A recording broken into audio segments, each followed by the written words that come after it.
Hello and welcome back to another episode of Counting Cryptids. Greetings. I'm Jacob. I'm Connor, and this is episode 16. Season 2, episode number 16. Didn't mess it up this time. Correct. But you maybe didn't know that I messed it up last time because I think I edited that part out.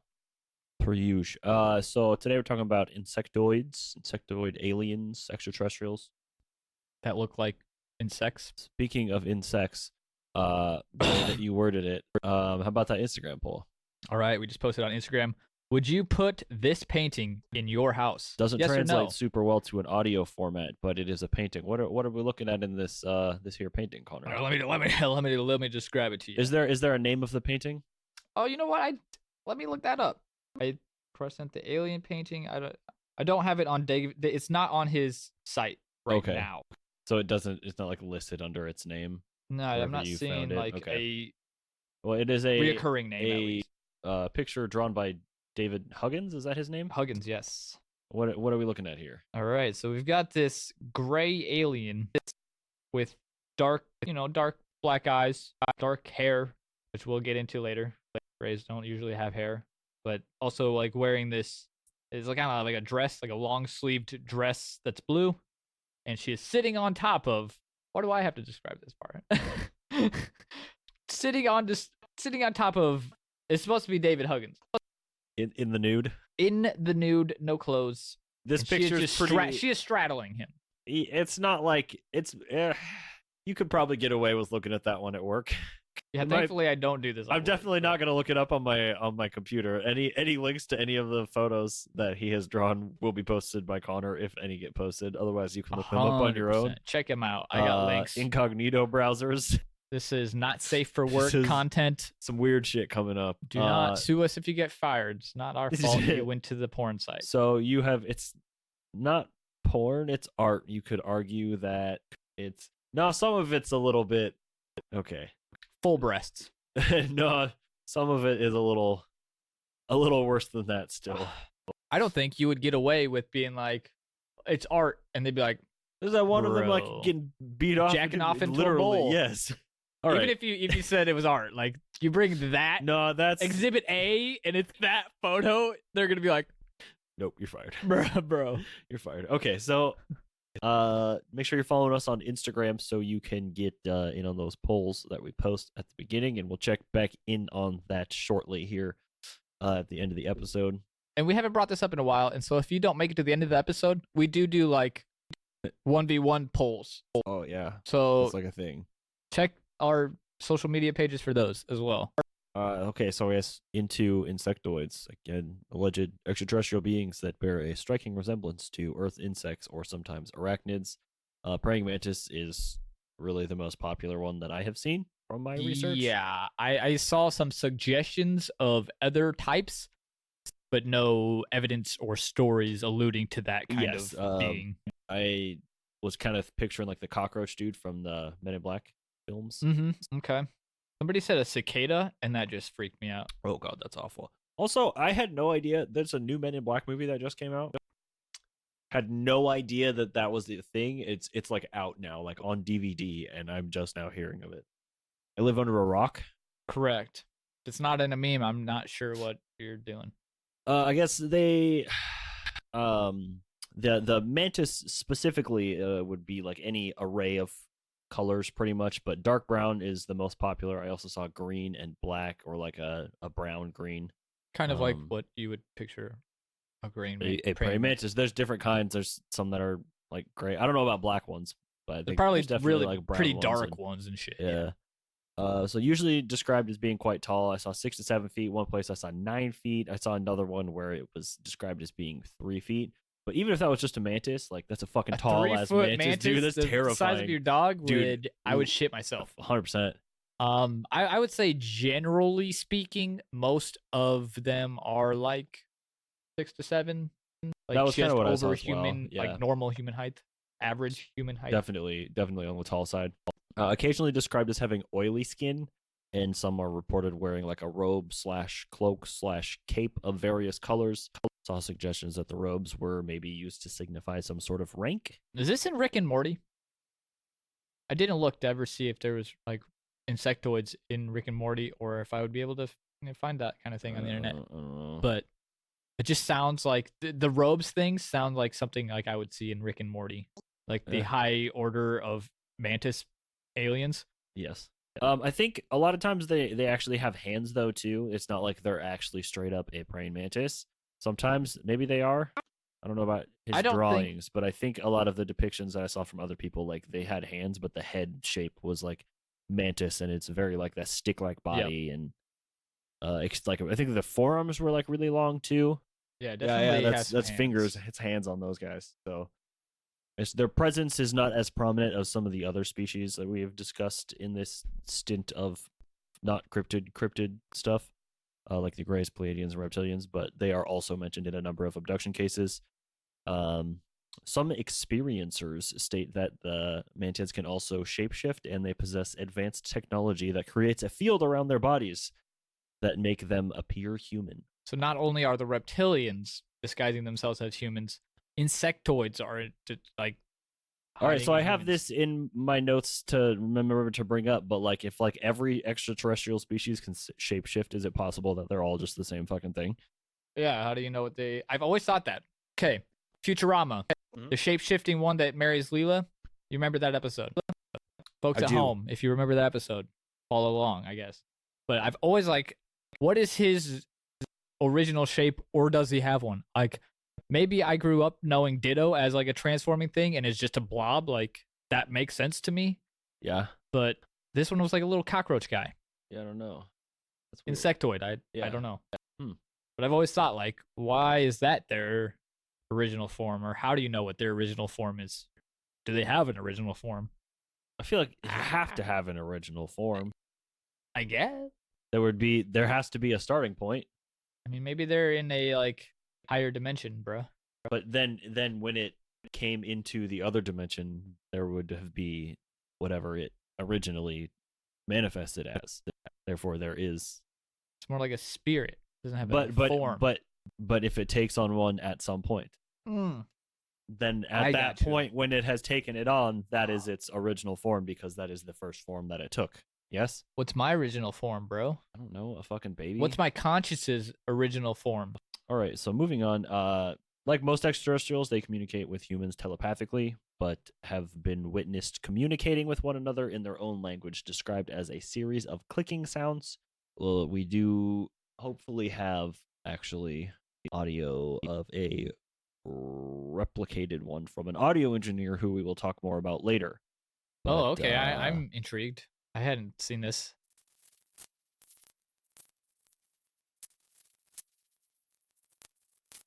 Well, this is the guy who had an experience is a sound engineer, so he recreated the sound that he heard. It does kind of sound like bug wings, sort of leaves rustling kind of noise. We'll throw that on there. You'll hear it. He could have recorded a cricket for all I know. I don't. It doesn't sound like a cricket. I don't know. It sounds just like distortion, honestly.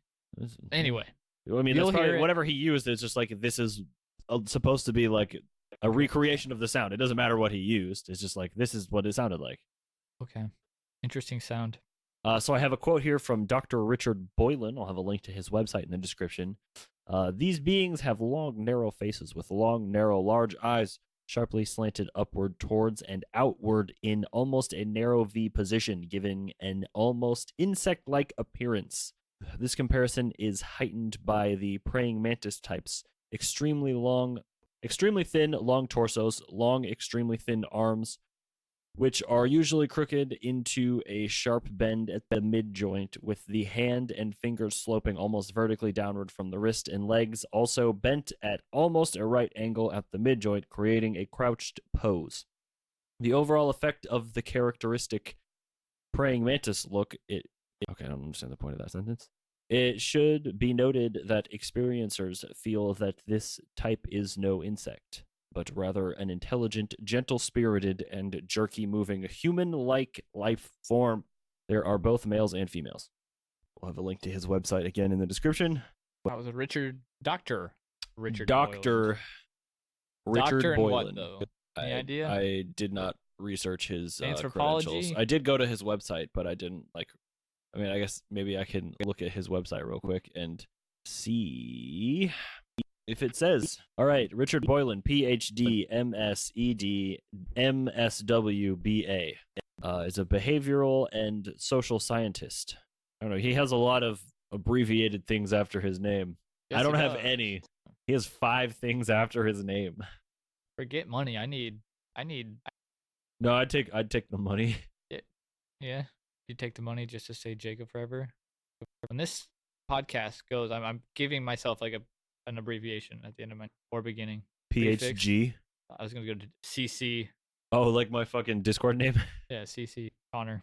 Just tattoo like a CC, like tears of teardrop on your face. I'm not gonna do that. No, thank you. At 100,000 YouTube followers, subs. Okay. Connor will we can tattoo talk. CC on his face. Make that happen, John. Just gonna dye my hair blue like every other streamer. Are you gonna start streaming on Mixer?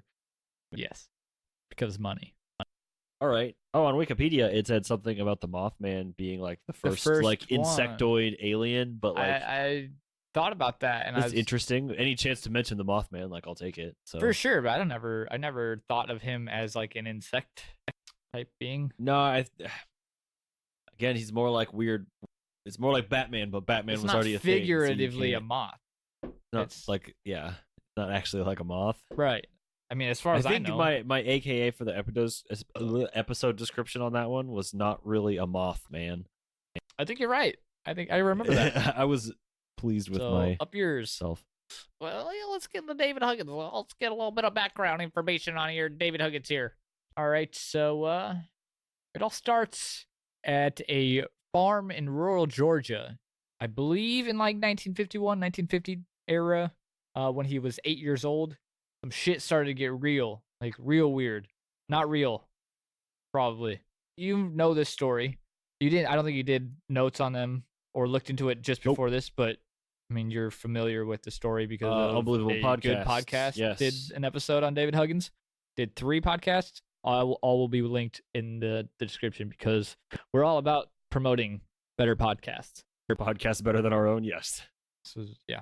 In 1987, while David was working at a deli in Hoboken, New Jersey, he woke up one day and like these bursts of memories started to hit him.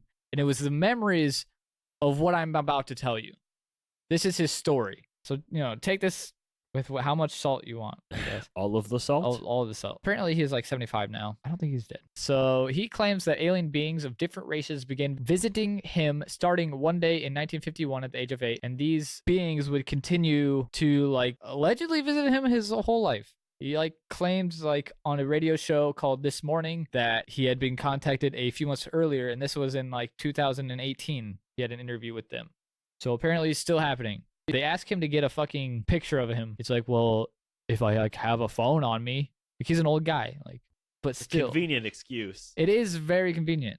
I think he would just rather paint pictures of him having sex with aliens than take a picture. And what do you do with your free time, Connor? This talk about guys that paint pictures Of themselves beaten off into a bowl? Yeah. Make this podcast sound weird. Also, on This Morning, he describes his first encounter to the show hosts, Holly and Philip. He says that there was a hairy little humanoid being with glowing yellow eyes coming straight for him through the woods near the farm that he lived on as an 8-year-old. Allegedly got a hold of David, this being, this Ewok, I don't know what the fuck it is, telepathically or audibly said, "David, behind you." David turned around to see this thing fucking bolting at him, I guess. So he freaked out and fucked off back to a barn and like later returned or some shit and saw it like leaving. He does have a picture of this. As we said, he paints lots of his encounters. A lot of paintings. Lots of paintings. Not safe for work. Definitely don't. Incognito Okay, I'll tell you this one. This first one is fine. Also, by the way, I'll have the link for the This Morning interview. It's like 4-minute clip of him on This Morning. And then I will also have a picture to this, or a link to this picture of the hairy guy, and it's an Ewok. That photo particularly is safe for work. Yes, you can. That's you a can cool look it photo. up. I would hang that one in my house. Not bad. I'd want there to be like Star Wars things in the background because it'd be hilarious. So that that's original. That original one is fucking weird. Like I'm not sure what that could be. maybe a bear. A bear, Just a small Yeti, bear. It wasn't tall. It wasn't very big. It was a baby Bigfoot. little. Yeah, exactly. Baby Bigfoot goes on and off through his young life. As I said, different alien species visit him. He encounters greys, insectoid beings. At one point during these visits, a being with the face of a gray and apparently a human body that had a dark wig, like I talked about in the beginning of the episode. Her name is its name. They call them Crescent. Crescent. It's the alien being that David sleeps with at 17. Crescent, I believe. Crescent. I can't say that. Crescent. The first time they met, she like shoves a metal rod up his nose. Rude. Right. And he's like, "Oh, that hurt." But apparently Crescent reaches out, touches his face, and relieved his pain. So my eye. All right. Good. Not your nose? No, not my nose. Okay. In my eye. My like eyelid folded over. Some weird shit. What? Yeah, I don't know. It hurt. According to David, he thinks that the operation that they did was an implant used to like track him, much like they do with like animals. He's pretty much a pet, sex pet. Crescent becomes a very large part of the rest of David's life. Yes. Allegedly. And it was at 17 that he lost his virginity, leaving him with a boner that lasted for like 6 hours. Did he contact his doctor after 4? I'm not sure, but he said that the alien sex was both erotic and painful. Whatever you're Does into. erotic imply pleasurable? I don't think it does. I don't think so. Okay. I don't want to think about this more than I'm thinking. I think I'm getting some weird places right now. A couple of years later, at 19, David left Georgia and moved to New York. He said, "They followed me. They knew exactly where I was because of the tracking beacon in my nose." At least they didn't put it in his dick. Or in his ass. Yeah, yes, the urethra. But they had sex too much. They probably would have been knocked loose. Solid band, by the way. Yep. He was having trouble believing what was going on, as you would. I don't know. I've never experienced anything like this. I'm trying to think of like how I would react in a situation like this, but like I do this a lot and I just don't know. Yeah, it's tough to put yourself in that position of like, extremely. is this actually happening? Am I dreaming? Am I going crazy? What's going on here? Like, I think a lot of things would cross my mind. So what do? You buy some flowers. You get your bitch some flowers and you set him out. He says, "What? Did he ever say it if he was top or bottom?" I mean, in that picture, he's definitely bottom that we posted on Instagram. Yeah, I mean, he's not like backwards though. Wait, what? I'm asking, is he getting pegged, man? Oh. Is that why it was painful? I just don't think he's ever had sex before. So it hurts him? It hurts him, yeah. If he's getting something in his butt. It probably hurts. I wouldn't know, Jacob. I'm assuming he is. I mean, I had assumed that as well, but now that I'm thinking about this way more than I want to, is he getting pegged by an alien? Tell us, Brian Frangie. He takes it whatever way he can get it, I guess. He says after he gets flowers I guess, let me back up a bit. Before the flowers. So during his time in New York, David claims that Crescent would visit his apartment through a portal in his wall. Okay. And there is a painting. I'm not sure. I'm pretty sure Do you know about how old he was at this time? He was 19 at this time. This painting. Before we get to the painting, he would hear them say, "We'll be back tonight." And then he would like wake up for the day and forget that anything had happened. I think like through transgression, is that a thing? Hypnotherapy. Sure. He remembered these things. I think this is what is going on. He remembered these. Did he draw these then later in life? It's not like he was drawing these at the time without any knowledge of these alleged experiences? No, but I did think he went to art school. Okay. Just throwing that in there. Can we get his alma mater? No. Okay. I don't care. It doesn't matter anyway. I don't need to know if he went to Full Sail University or whatever. Full Sail wants to sponsor the podcast. Receive a 10% discount on your tuition. Make it 25. I'll take 10. I don't know how much Full Sail costs. I don't either. Thousands of dollars. If I get one person to go, that's $200 no, bucks. for yourself. Oh. No. I'm not going back to school. Too far gone. So out of frustration and trying to rationalize the situation, David brought home the flowers for Crescent and thought, if she's real, the plan is for her. If not, I'll do a painting or a pastel of them. I really got nothing to lose here. Might as well throw some flowers on the table, see if she takes them. The next day, they were gone. So he doesn't know what to make of it. He's like, okay, I've got a test. I'll pick up these flowers. I'll leave them on the table. I'll tell this her. will solve it all. Then, like, when she's here, I won't remember the next day. But when she's here, I'll tell her the flowers are for her. She can take the flowers. Then the when flowers I wake are up, gone. I'll know that she took them. So either she took them, he slept walked and threw them away. He made the whole thing up. Those are my three right there. Making the whole thing up sounds pretty convincing to me right now. I think you got a lot more to talk about on the David Huggins I've got train, a bit. So maybe don't get off the fence just yet. So having the flowers removed from the table or wherever they were placed got him excited. Like, he's probably his first girlfriend. Like, oh yeah. He's like, what should I wear to the date tonight? Like, he's like wearing a suit to bed. Yeah, he wanted to wear a suit. But apparently, this is where things get dirty. Near midnight, David took off his clothes and got into bed. Moments later, Crescent, a mantis being, and a couple of grays enter the room. And this is on in this painting that will be linked below. Jacob and I are looking at it. The mantis being is standing in the corner of the room. Getting cucked in the corner. Yup. The two grays are just hanging out. Crescent is gesturing, it looks like, in front of what I assume is the portal, like between the bed, David's bed, where he's sitting upright, and the portal, like gesturing to him. I rise, boner. And so that's the painting there. I thought that was his leg. That's his dong. I was gonna just ask you, like, can you see if he's pitching a tent? This one is called Coming Through, by the way. I didn't get a name on this one. This one? Coming Through. I have in my notes that he does remember pitching a tent. Oh, he does remember. Okay. Whether I made that up at the time or if that was a real thing, like, probably. All right. It was his first date. Everybody gets a boner on their first date. I mean, she brought her short brothers and cucklord cousin. I don't know who the fuck the mantis is in the corner. Mantis is fucking weird. On one occasion, the mantis being in the corner of the room brought him to some other women, or brought I don't know if he brought them to him, but he brought like a group of like 30 to 40 women for David to inseminate. He's like, you will give all these babies. He did that all at once? Yeah, he brought a group of them. Like death by snoo. Yes.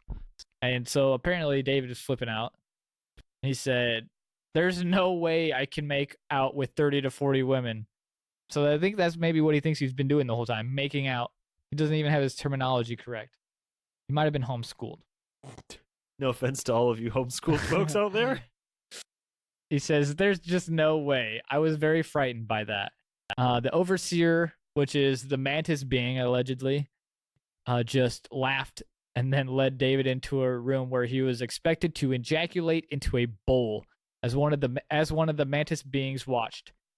And David says, you want me to make love to a bowl? No hugging or kissing? And then, like, I think this is a thought that he had while recalling this quote. And I like hugging and kissing. And then two women came near me and started hugging and stroking my body, and I ejaculated into the container. There's I remember, I'm pretty sure it's this guy. I remember listening to like him describe some of this stuff, and it's awful because he's an old man, and it's not fun to listen to. He's a wily old man. He's got like a mustache and the goatee. Could have been a cowboy at one time. It is not. Like, no, he couldn't have. They don't exist. To be determined. Either way, there's audio of him talking about it. Definitely. Yeah. I don't like it. You can find like links to like articles and different things on his website.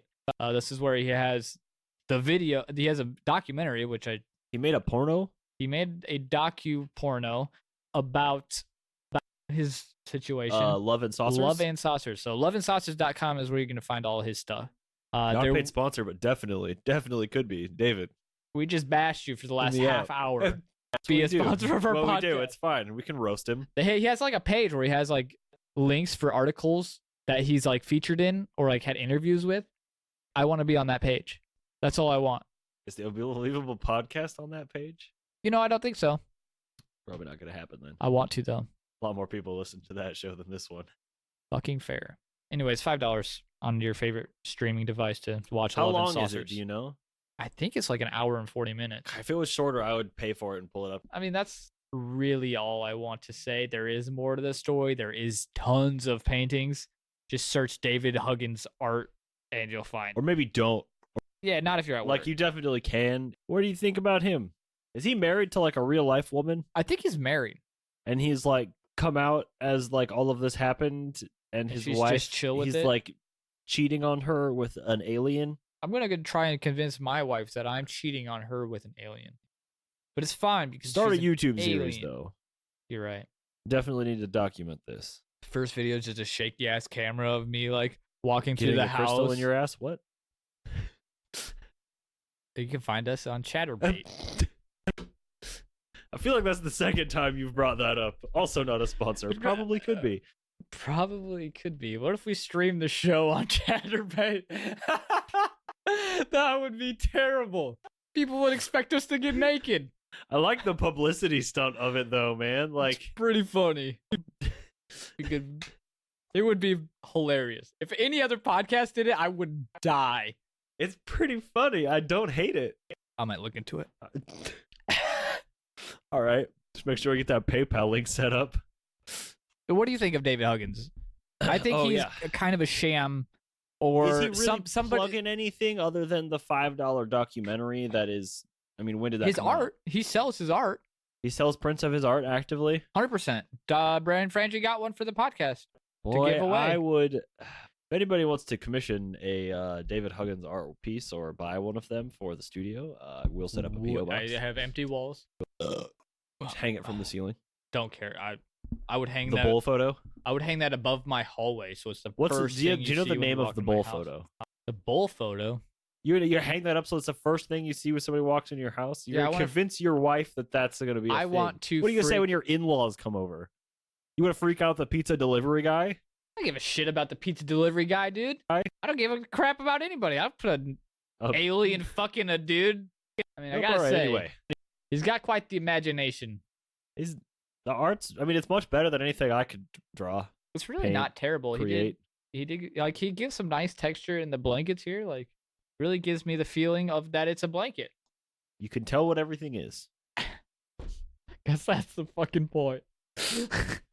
All right, what else do we got? Should we so hop over to the UFO? He BC? seems. Yeah, I don't know, man. I don't know if he's just like He's a different character. he's just an eccentric sort of guy. I don't know if this is just like what gets his jollies off, and then it somewhere along the line got confused about what's real and what isn't, or Oh Lord. what the deal is here. I don't know what he thinks about when he's alone. I know. Crescent. Crescent. All right, so I'm gonna jump over to this UFOBC.ca website. I will have a link to this praying mantis index page section in the description. The first one, or I guess all of these, are going to be an account from a Jim G. Yes, I have one The from name an we A. have. Do you want me to hit the A one first? It's a quick one, and Sure. then we can get Sure, into, yeah. So we from can the same delve site, into there. there's another one from like a J on here too that we could do as well. Oh, is that still, the one you too. were gonna do? There's 3 on Jim, then there's 1 on J, and then 1 on A. Yeah, so there's a few. All right, Let's- yeah. let's- Why don't you start with A? A. It's the first letter of the alphabet. Boom. It probably is short for anonymous. This account was shared on May of 2008 to UFO BC. the British link will- Columbia. Yeah, it's the Canada UFO British .ca, Columbia yeah. thing. So this account, you can find the whole thing. We'll put a link in the description. But this individual says that 2 alien beings appeared next to her after her best friend was placed in a drug-induced coma after an attack that left her in critical condition. In the hospital room, while meditating over her friend, 2 mantis beings pushed her aside and went to work on her friend, A's friend. She observed the mantis aliens feverishly working on her comatose friends, like removing pieces of skin, bone, and rock, apparently, from her brain. I'm not sure. They didn't explain the incident that happened to the girl in too much detail, but I don't know why there'd be rock in there. After that point, seemed to black out and didn't remember what happened next. But she does include that even with the mantis's help, her friend passed away a couple of weeks later. Was her friend somebody important to the mantises? What's the point of the? She thought that she was a different person when she was meditating. Okay. Damn, dude. I got to do the Galactic Federation after this. We definitely need. You need to talk about it right now, or do we need to do no, at the end. At the Okay, end. I know we need to talk about it. Might be a long episode. Shit, dude. A lot of these things seem to tie to like the beliefs of the Galactic Federation and like the Law of One, if you're familiar with that. I'm actually not. So... I am not well versed at all, so that will be a very rough patch. Okay. About it, but we'll cover that after we get through all these stories. Okay. So moving back over to Jim here on that same UFO BC website. Again, link to this in the description. So this one was sent in to them on August 23rd, 2003, again by a Jim G. Hi, my name is Jim, and I live in a small town on the outskirts of London. Here's an account that happened to me in April of 2001. It's taken me this long to deal with it. I promise you everything that happened is true. I woke up at about 2:30 in the morning to find a tall praying mantis-looking being and a cloaked being by the side of my bed. I thought to myself, what crazy dream is this? The cloaked being looked at me from beneath the hood, revealing its black skin, which appeared leathery and reflecting light, much like a beetle's skin. I shut my eyes, thinking this must be a realistic dream. But when I reopened my eyes, the figures were, unfortunately, still there. The cloaked figure looked up to the tall praying mantis type as if it was confused as to what actions it should take next. The praying mantis turned its head towards the hooded one and made a series of high-pitched clicking noises. We played that sound Makes earlier. sense. This is actually where that came from. It's that same guy. Hmm. I sensed this was the one in command. Possibly the other was some kind of security guard. It's at this point I realized I'm definitely not dreaming. I can hear them. I couldn't move, but my brain went into a deep panic. Oh my god, what's going on? What are they? I don't want to look too closely at the mantis, so I just glance at it. All I recall was that it was tall, at least 7 feet. It had to bend its neck because of the height of the ceiling. Its head was pointed with large eyes. Its forearms were extremely long and moved in a jerky fashion. The cloaked figure was closer, crouched by my bed, so I couldn't tell how tall it was, but I could clearly see that it was wearing some kind of overlapping rigid armor, including a metallic-looking breastplate that had a series of circles on it. Its head was a dome-like with emotionless facial features. Its eyes were large and surrounded again by detailed ridges. It acted in a way that reminded me of a robot or insect. I remember thinking to myself, nobody's going to believe this. A bloody giant-sized mantis and a medieval-sized dressed alien. What the hell is this? Before the incident, although I hadn't seen one, I was familiar with with the gray types, but I had never heard of praying mantis types. At this point, the mantis bent its upper body over my bed and directly above me. In its hand, it was holding a long metal object that looked like a needle. A green light shot directly from the needle and into my right eye. Maybe it's a laser, I'm not sure. But I do know it felt very painful. I could see all the veins in my eye, the same effect you get when an optician checks your eyes. I've never been to the eye doctor, I don't know how to say that word. I screamed, but no noise came out. I then felt something stick into my skull. I'm not sure what it was, because by that time I had my eyes closed. I pretended to sleep and went into a deep panic. My mind was racing, millions miles per hour. I heard a great whooshing sound, and when I next reopened my eyes, thankfully, they had gone. I lay shaking and confused for what seemed like hours and just couldn't return back to sleep. At no time did I feel like they cared about my health or me. They seemed to have an insect cold type mentality. I really thought I was going to die. The next day, I spent the whole day in bed and felt as though I had been through a major operation. It's very painful to recall and since the incident, I sometimes hear clicking sounds inside my head. I was in shock for a long time afterwards. I can say that this definitely happened This definitely was real. I have no answers or conclusions, but I think it's important to get real life accounts out there. So he writes in again in September of 2003, September 2nd, 2003. 16 years ago and 5 days. You want to do this one? Yeah. So he says, I don't feel any pain at this moment, but I can tell when I've been taken because the next day I'm completely wasted. Like I've been in a medical operation. I just cannot move or anything much at all. Dealing with this and being self-employed, as you can imagine, is no fun at all. I can't remember anything else from the main encounter other than when I first woke up, they were doing something to my legs, and that there must have been a light source for me to see so much detail. But from where it was emitting from, I can't say. Possibly the cloaked figure was holding a staff. I haven't contacted anyone else with similar encounters. To be honest, I still feel all this is too soon. Just writing about this is quite an effort.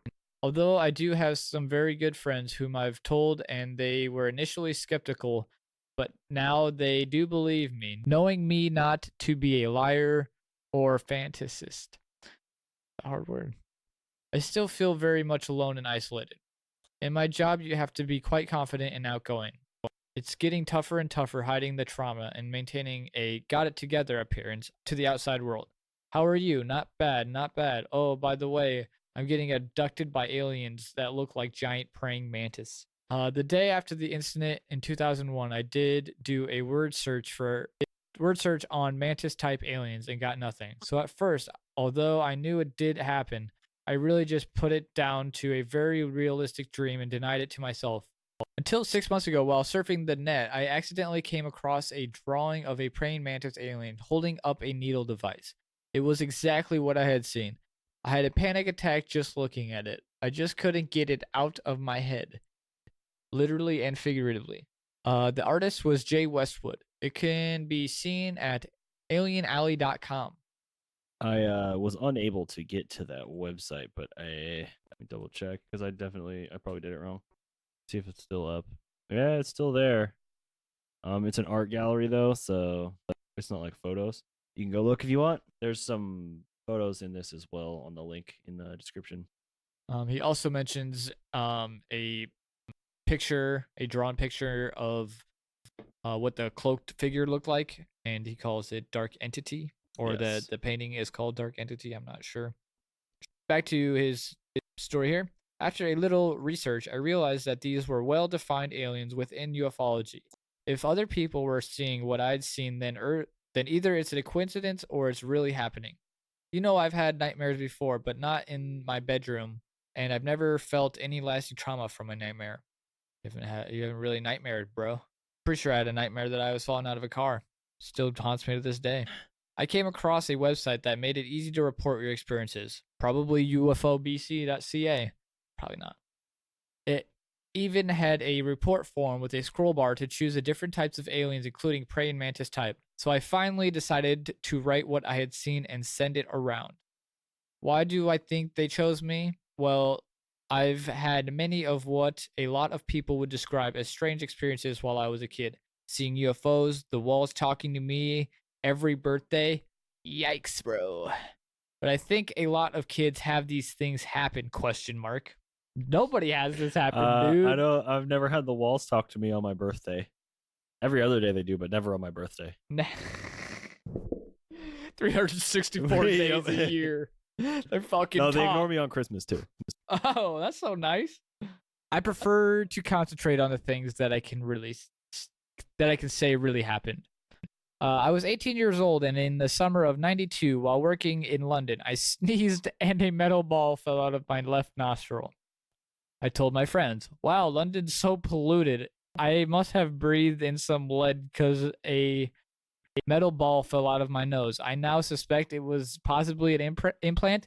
Who thinks that they just have metal falling out of their nose? I mean, if he fucking had metal fall out of his nose. But after this happened? I mean, this is when he was 18. Oh, in 1992. I got it. He's recalling. Got it, yeah. All right, moving on to the summer of 96. It was a real hot night, David Huggins. So I thought I'd climb out of my bedroom window and onto the roof of my house. I got the strangest feeling of being watched. I looked into the star-filled night sky and had the crazy thought of trying to communicate with aliens telepathically, just out of the blue. I know how that sounds crazy, but I'm sure a lot of people have tried it. It felt right somehow. I just sent out feelings of love and that if anyone can pick this up, I'd like to communicate. To my utter amazement, and everyone else's, way up high, a ball of light appeared. I assumed it to be a satellite until it turned, dived, and hovered 200 feet above me. Punctuation is god awful. It could be better. I could clearly see it was a ball of light. It made no sound whatsoever. I stared in utter amazement. I felt calm and euphoric, completely at one with the world. The ball then just disappeared. I climbed back into my bedroom and fell into a deep sleep. Since then, I started to have really strange experiences. I'd wake up in the middle of the night floating above my bed. Or worse, floating in between my bedroom wall. What? They're talking to me and I'm inside them. One time I even floated outside my house and in the distance I could see the ball of light. I was getting pulled towards it. I imagined myself surrounded by white light and I flew back to my bed with a thud. I don't think I was astral projecting. This felt real. Then these experiences completely stopped, and I mean so much so that all of this started to become a distant memory. I started to get on with my life. And then the praying mantis encounter happened. So I'm not really sure why they chose me. Maybe they sensed a spiritual awakening within me, or more likely it was just mere opportunity. They just spotted some young fool on a roof of a house and thought, he'll do easy pickings. One thing's for sure. I really felt no spiritual vibes or energy, if you like, from these beings at all. I just felt like a lab rat.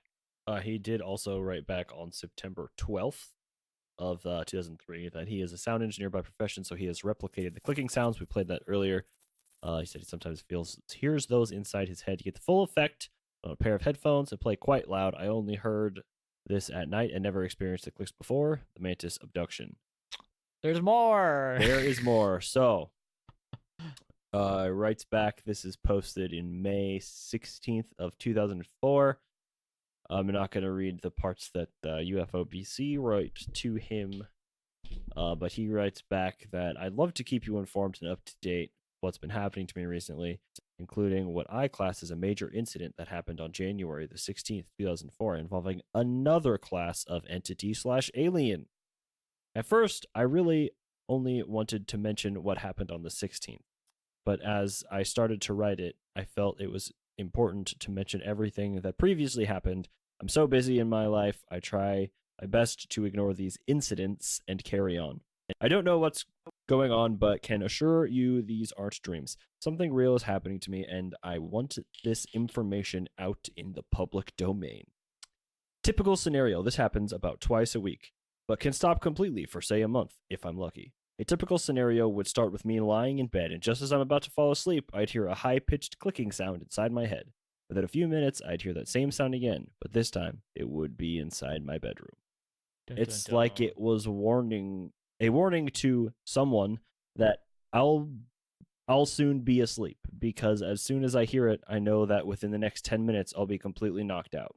Before I pass out, though, through half-shut eyes, I see a reddish glow appear on my far wall, followed by shadowy movements and tall figures coming out of the light towards me. I always try my best to fight it and stay conscious, but it never works, and I always lose consciousness. The next day, I'd feel completely exhausted. My whole body would ache all over as though I had been through major operations. Sometimes my body would be covered in bruises, like in August of 2003 when I woke up with 5 separate bruises on my inner thigh of my right leg. There's a photo of this on that as well.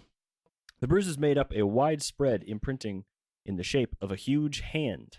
The night before, I specifically checked my body for markings. To get 1 bruise while asleep, I'm sure was not unusual, but to get 5 in one night in one leg? I'm the first to admit that by myself is not a strong enough evidence, but considering recent events, I think it's worth mentioning. We had a standoff with a cloaked being. Yeah, you want to hit that? Yes, I will. One of the more significant incidents happened on November the 10th, 2003.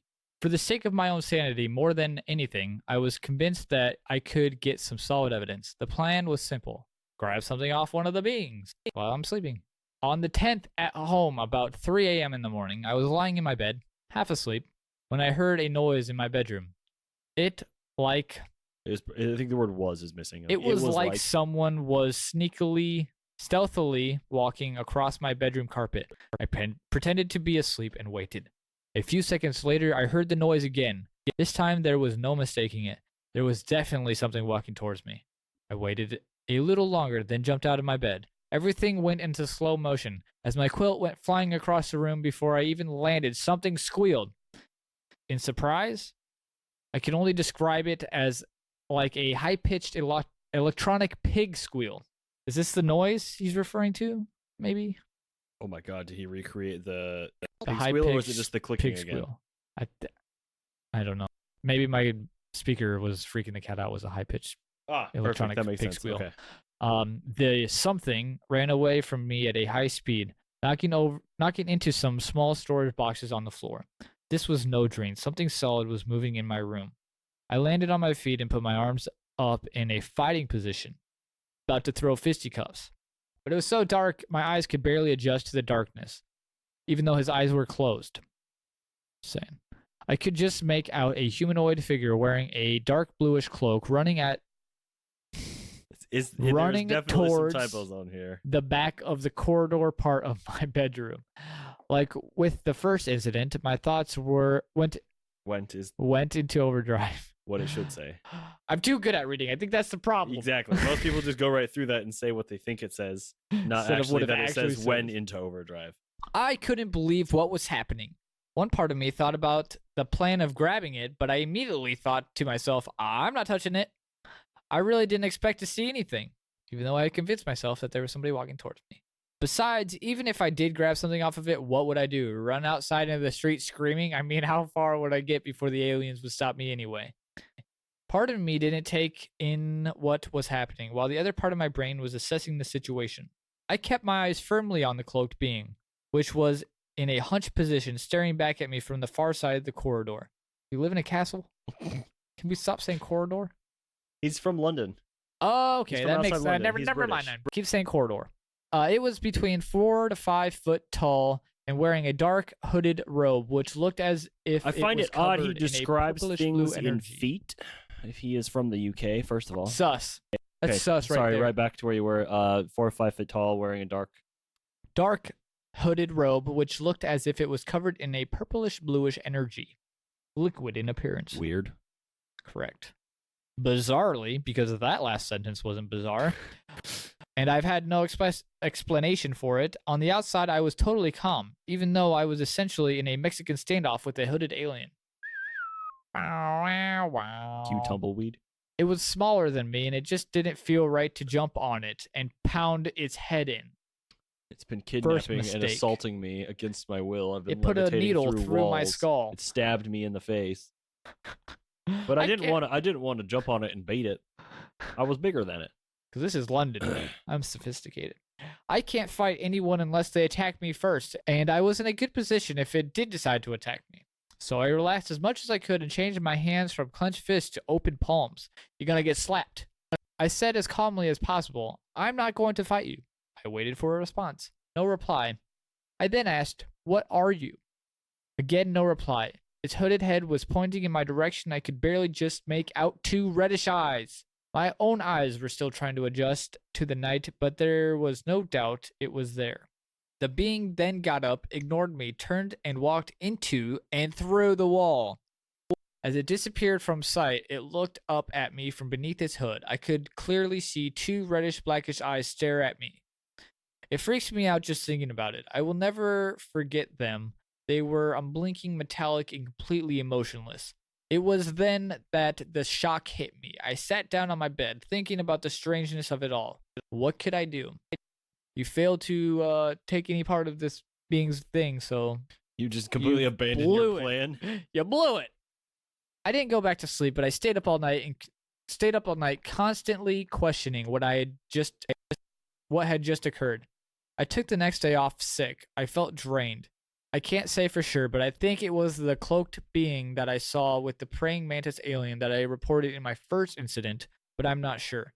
I made an image so you can get an idea of what it looked like. I wouldn't say it's completely accurate, but it does definitely capture the eerie, unemotional gaze of the red eyes. Also, at the time, as you can imagine, for a long time, I was still in shock.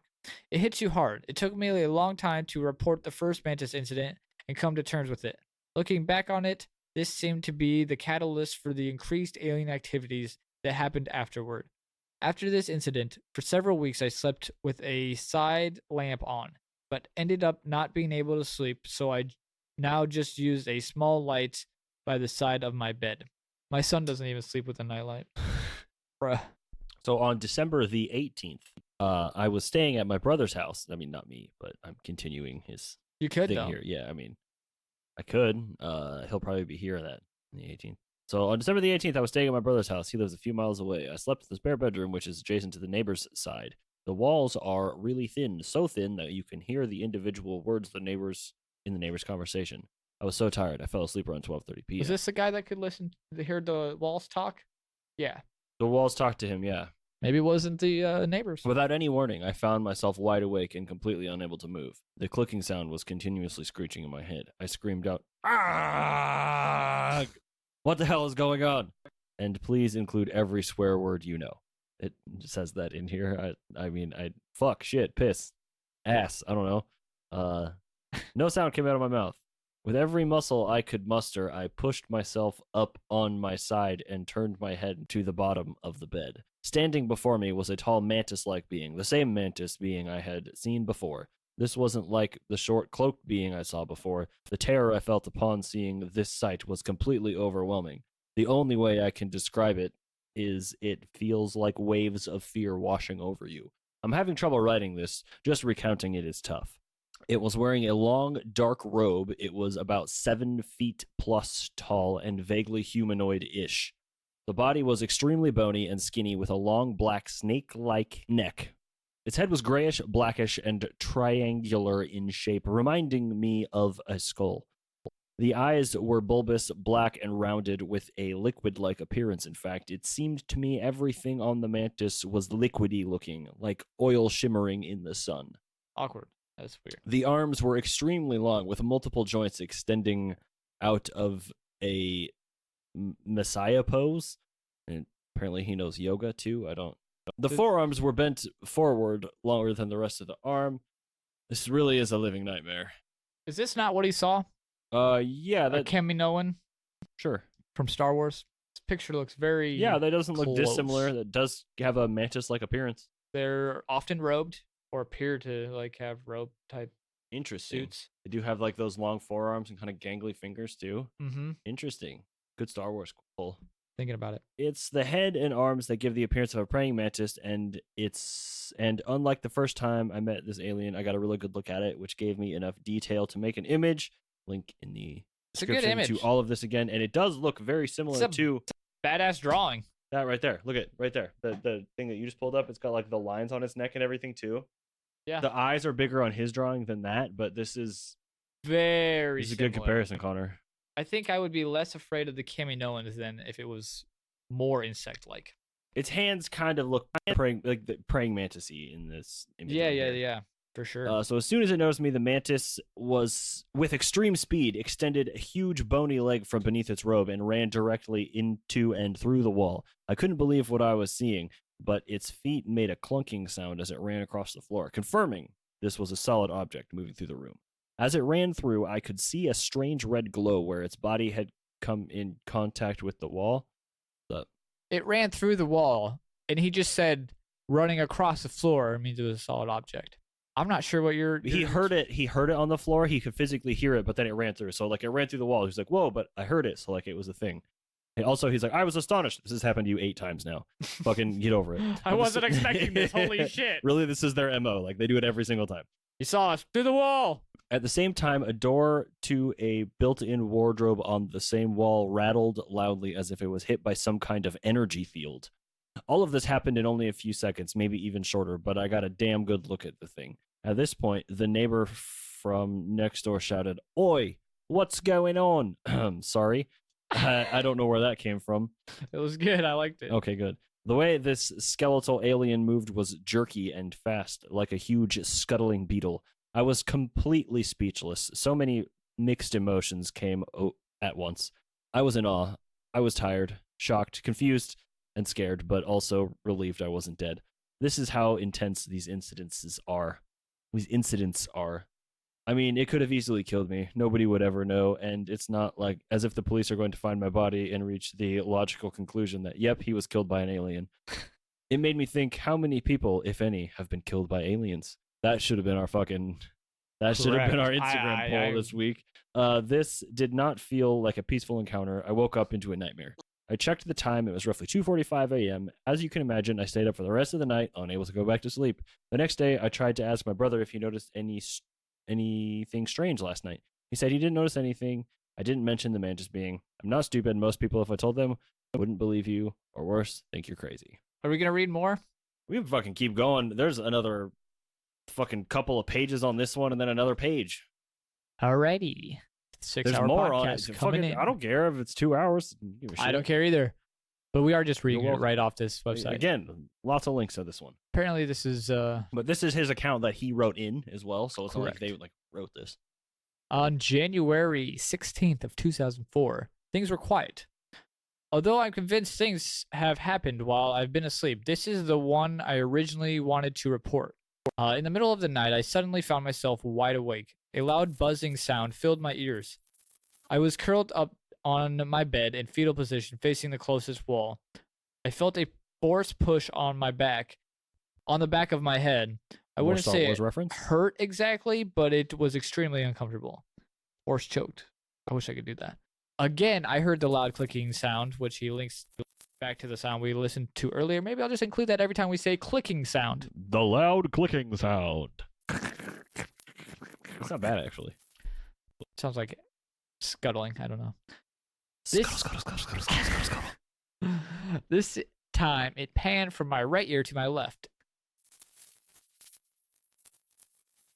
I looked at my arm. It was covered in a bluish-purple pulsating energy. My brain tried to make sense of the situation and search for a rational explanation. I couldn't move my legs or arms. I had sleep paralysis. I found he could just move his head. Somehow, I managed to break free and use all my effort to turn around. Standing before me in the center of my bedroom was some kind of short humanoid creature with a large mantis/fly-looking head.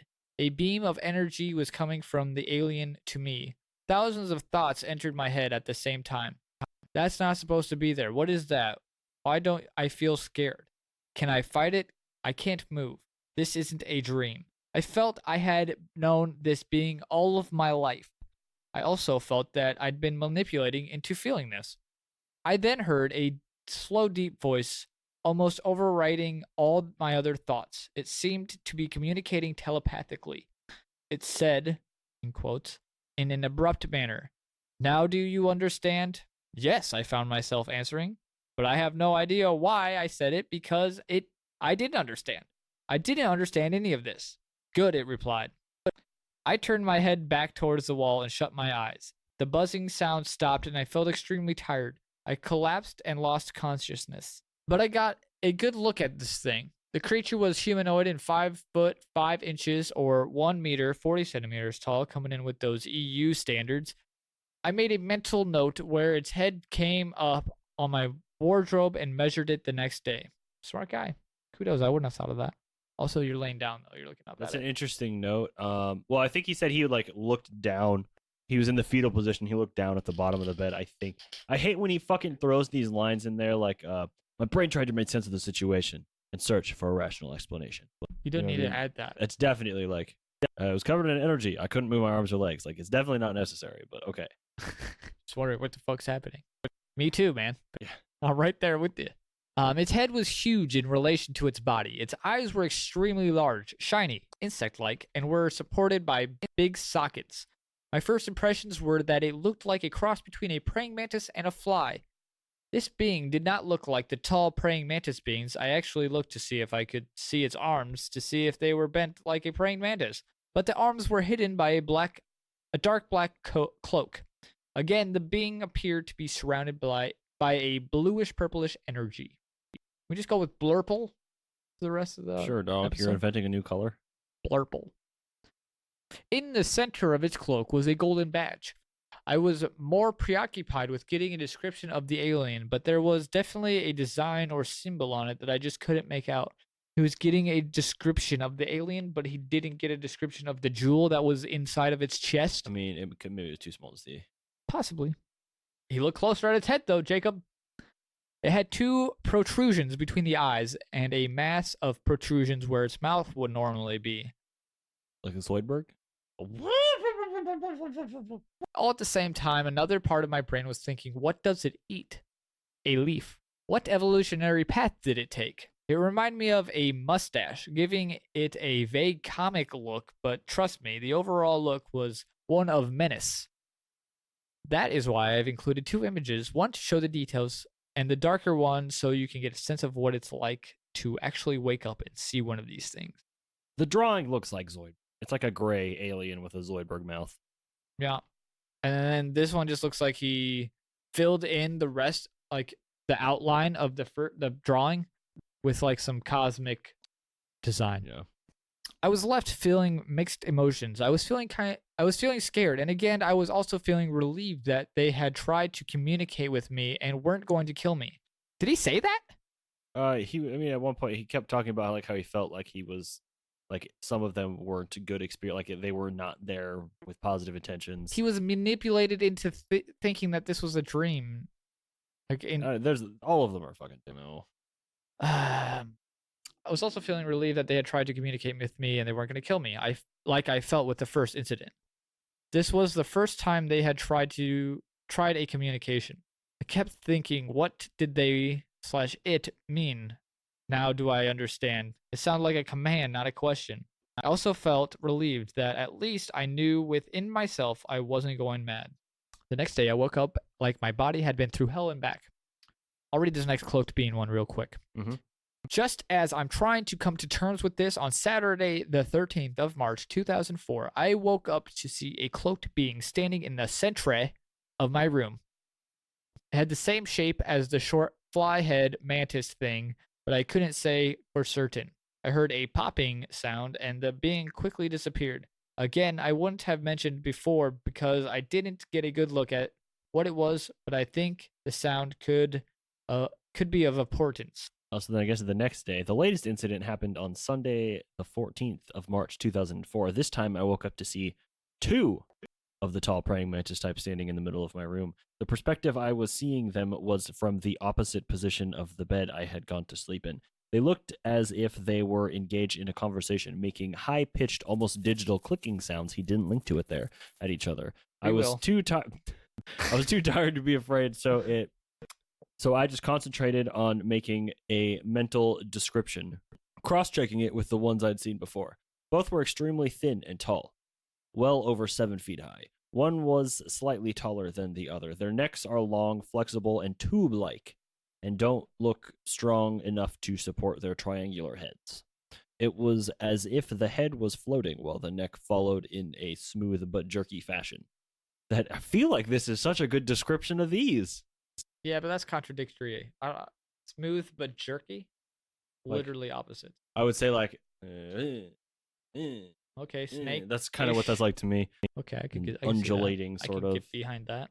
The neck and head moved in a way that reminded me of the old stop-motion monster films, or like a lizard. Quick, fast pause, quick, fast pause. I don't get it. I don't fucking know, dog. Both were wearing long black robes and again looked like liquid oil. On the side of the face, I could clearly see a small round hole just below the eyes. I felt completely drained and couldn't move. I tried to move. I tried to get up, but just couldn't. I just had time to think, bastards, before slipping back in unconsciousness. Some weird gimp shit here. I would really like some answers. Somebody somewhere must know this is going on. I'm not involved in any abductee groups and haven't had any hypnosis sessions, etc. Everything I've written about is from memory alone. I don't want to be patronized by theories of lucid dreaming, sleep paralysis, or fantasy-prone personality. I know the difference between a dream and something solid in 3D space. I think it's pretty obvious by now that UFOs are real, so let's get information on who's flying them and what they want. All of this started to happen when I saw a UFO, a ball of light, above my house in 1996. I had another UFO sighting, see below, in 1997. I can say that this is real, this is happening, and I don't like it. I don't need it, and I don't want it. I could really do without any of this in my life. I want to stop. I've pleaded with them to leave me alone. The fear and trauma I've experienced is getting to be too much. I'm dealing with this because I've got no choice. I don't know what's going on or what they want. I reckon I've confused them. I feel they are confused on why I wake up during certain medical operations and on my reaction to the red-eyed cloaked being. It seems to happen in phases. I try to avoid sleeping between 2 and 4 in the morning, but obviously I don't keep it up for too long, so end up falling asleep, and that's when they come.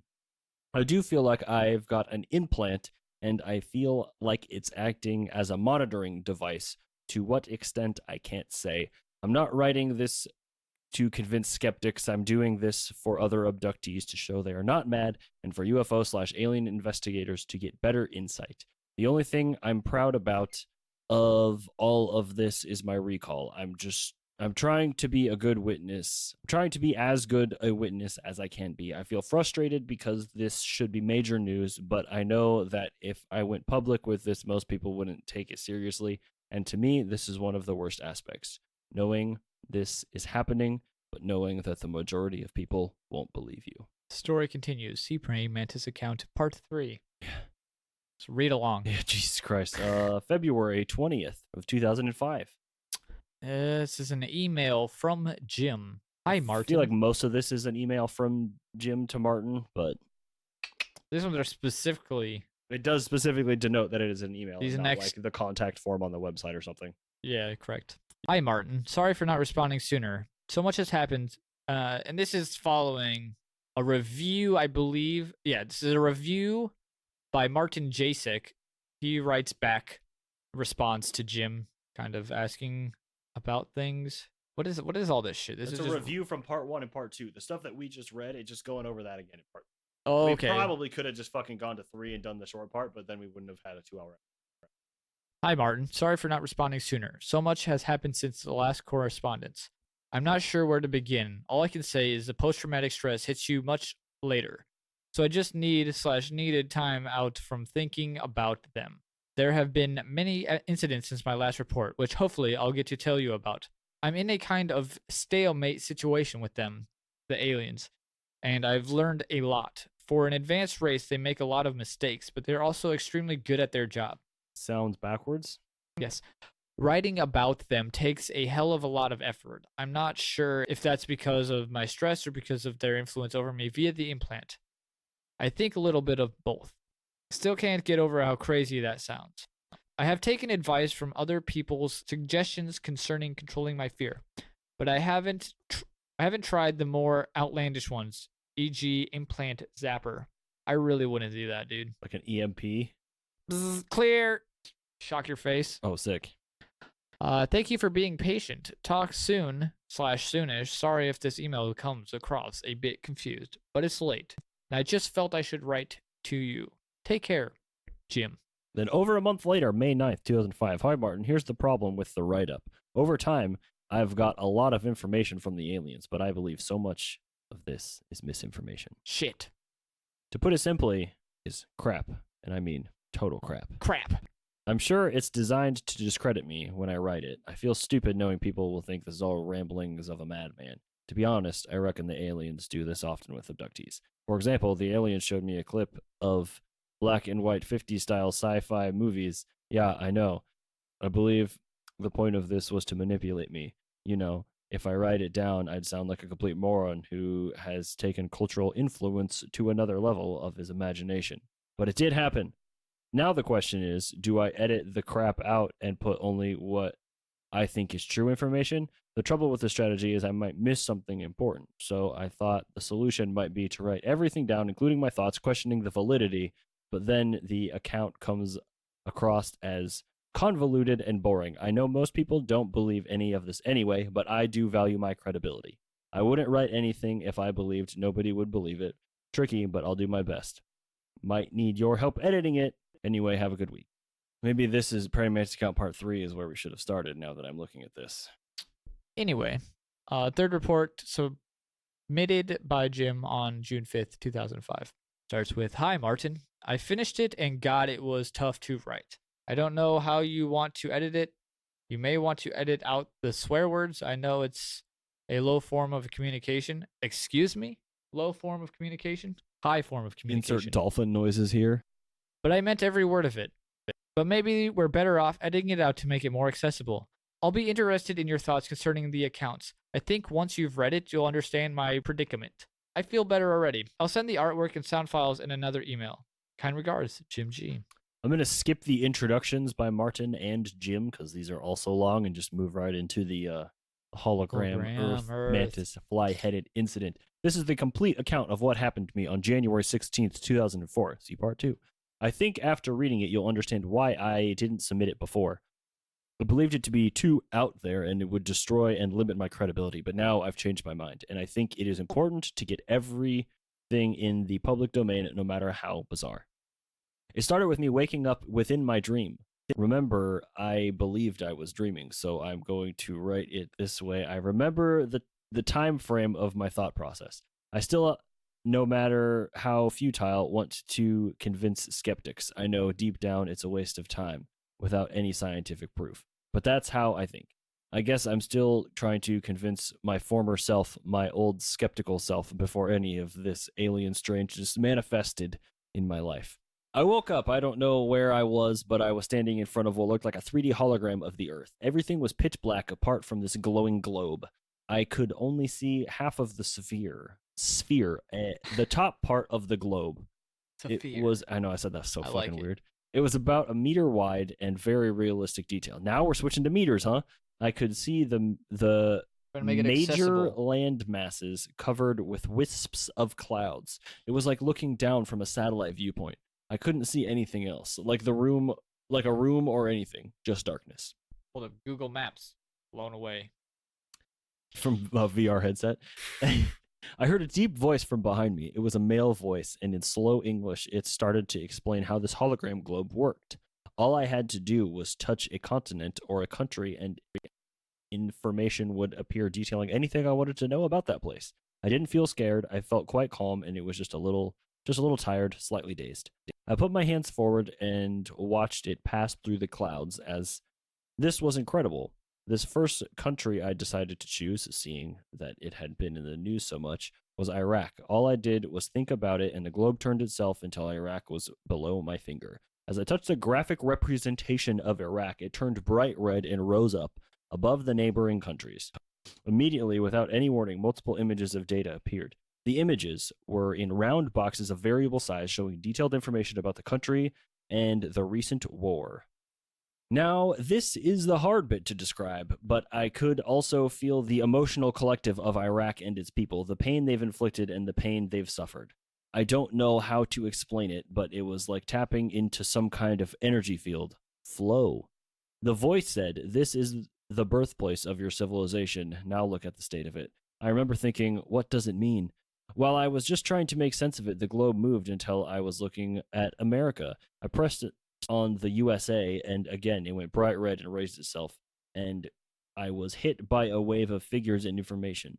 So fast, I couldn't take it all in. I was shown September 11th and the subsequent decisions to go to war. I was still thinking about Iraq, trying to take it all in. The information/data was coming at me too fast to process. I've replicated some computer images to demonstrate the rate of the information figure. Just some fucking shitty Matrix graphics. I have great difficulty thinking about what I saw next. Recalling it fills me with dread. I was shown a deep underground military base with 7 circular levels connected by a vertical shaft. The Umbrella Corps? Oh shit! It does just look like a cake stand. On the 7th layer, the largest level, I was shown a cross-section revealing humans working with gray-type aliens and large praying mantis-type aliens. Is that what these black and gray dots are supposed to be? I assume so, yes. Those are very detailed drawings of mantis-type aliens. There were literally thousands of aliens. I saw a figure that seemed to imply around 14,000 aliens in this base. So if this is to be believed, not only do aliens exist, but they also seem very well established on Earth. The base was somewhere in a desert. I laughed to myself. Oh, great. So it's true then. And I'm now in conspiracy hell. Before, I didn't really buy the New World Order conspiracy stuff, but that's what I was shown. Again, who am I to believe this? Significantly, the male voice said, "We have tried to communicate with them in the past, but they lie to us and try to use us. You kill what you do not understand. You humans are still so unevolved." At this point, I tried to argue some of us are trying to evolve, but we have to fight the ones that, for a better word, aren't so evolved. But not because we're cruel, but because they want to kill us. The voice didn't seem interested in having a debate. With no real pattern of context, I was next shown American corporations and how they won't stop until they own whatever resource they can lay their hands on. Again, I felt the crimes, the pain, and the collective creed and sadness of the culture. Capitalism out of control. Interestingly, I was shown a figure detailing how much energy the average American consumes. The rate of information coming at me was becoming too intense. The voice said to me, "Time is running out. Do you now understand?" I then pressed Canada to see if I could get any information for BC Canada. As you would. Readouts appeared. I was shown a fragmented society. I could feel the collective culture. I was shown a UFO crash on the northern border with Alaska.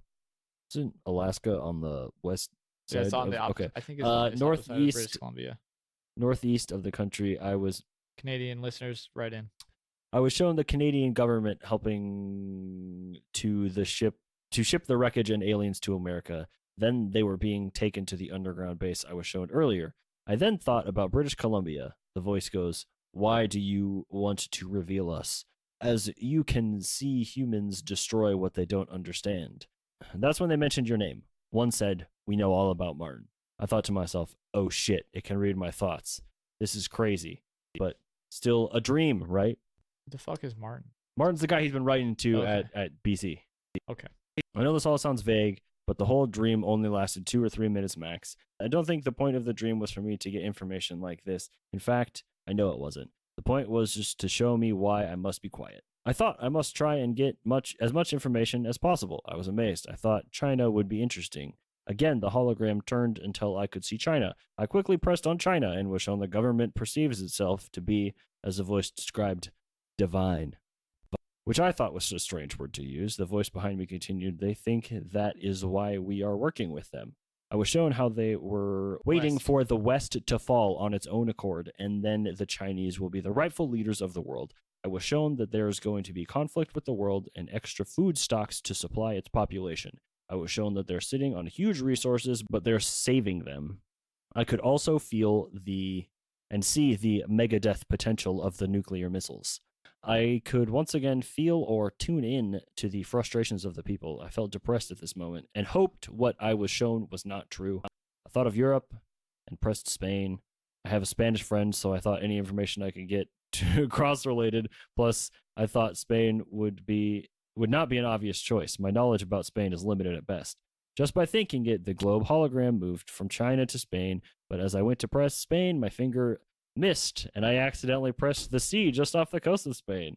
Immediately, a circle of rounded squares rose up from the ocean. Each square revealed a picture of an animal. The first box showed a seabird, kind of like an eagle. The word extinct appeared next to it. This disappeared, and I witnessed a sea lion followed by a fish. The words extinct were next to it, all in English. As the fish was shown, I thought about the fishing stocks, and again there were the mere thought about fish, high-speed data flashed about the Earth, depicting, too fast to read, facts and figures concerning the depleted fish resource. I was shown fishing boats pulling in huge amounts of fish, beginning with the coast of Spain, and then across the Atlantic Sea, finishing the whole world. All different types of countries, fishing the ocean, depleting the resources. The voice behind me spoke in an unemotional matter of fact. "You see, they won't stop until there's nothing left. This is fact." I weakly replied, "There must be something that can be done. I mean, what about international treaties?" I stared at the destruction and the knockoff effect. Everything's concerned. One more bit of information I definitely recall depicted was orcas, killer whales, off the coast of Canada, starving because of the lack of salmon.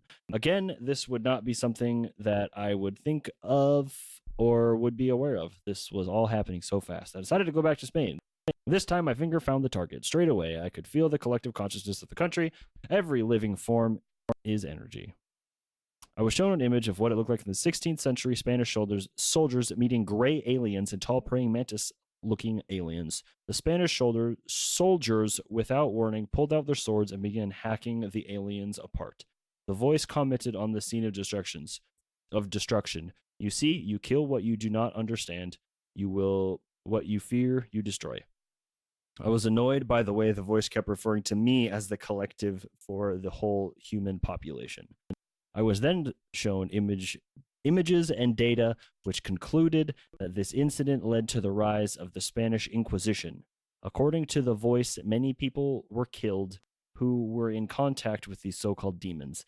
Again, this is not something that I'd normally believe in, so I don't believe it could have come from my subconscious.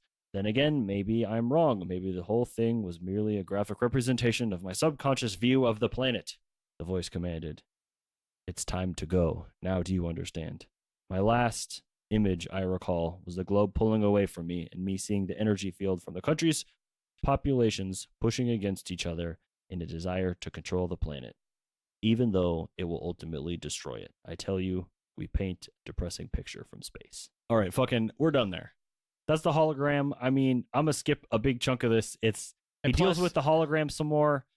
It goes back into some things we've already talked about. It really does. I mean, there's more. Go look at it. We already read fucking 90% of it. Actually, yeah. There's a lot left, to be honest, looking at this. And it's going to be a fucking 4-hour podcast if we do all of it. And we got to get to the Galactic Federation, which Jesus fucking Christ. All right, you're not well versed in sick. Let's go. Galactic Federation. What do you got? All right, real quick. The Galactic Federation, according to AskingAngels.com, is an intergalactic force involving many star systems in the galaxy whose main role is the protection of free societies and planets. It represents God's will for the universe, specifically to AskingAngels.com, but there are other sites that have Ra. A lot of them are Ra as the creator, like the sun god or whatever. The Egyptian god, stuff, yeah. Of some sort. If you really want to go down a rabbit hole and Jim G's story wasn't enough for you, look up the Law of One. What is the Law of One, Connor? I can't tell you, dude. Oh, okay, fair enough. I tried to look and nothing made sense to me, and it all sounded really religiously. Even if it wasn't God, it was Ra. A lot of Ra, actually. But it was all praise Ra type shit. We know somebody who's kind of into this. We do. Actually into this. I literally had her come over and was explain this to me because I don't get it. And she just kept sending me links. If you can figure out a way, if you can convince her to talk to you a little bit about it and explain some I'm stuff sure I could. Before this comes out. Not before Thursday, probably. Yeah, that's kind of what I was thinking. It probably won't be maybe a bonus episode. I just hey, come over and we'll just sit here and chat. If you have the opportunity to do it, great. We could live stream it on Twitch even. Oh God. Twitch.tv/Counting Cryptids. That's the place. Or chatterbait.com. As far as I know, that doesn't exist yet. I don't know what Connor's been doing in his free time. But a part of the Galactic Federation, they're the light side, and there's a dark side. It's Star Wars. Of course, yes. Apparently, the people on Earth that have come in contact with alien beings have come in contact with the Galactic Federation, but chose to cover it up, and have apparently chosen to go with the dark forces, dark aliens that think that they can do whatever they want. They think they're superior in every way. Okay. So things you would think aliens would do, like trade technology, talk, that kind of stuff. Just better the world and whatever their viewpoints are. My notes are real shit on here. Excellent. But there will be a link star seeds and oh, you got a link to star seeds? This Galactic Federation branches off into just about everything.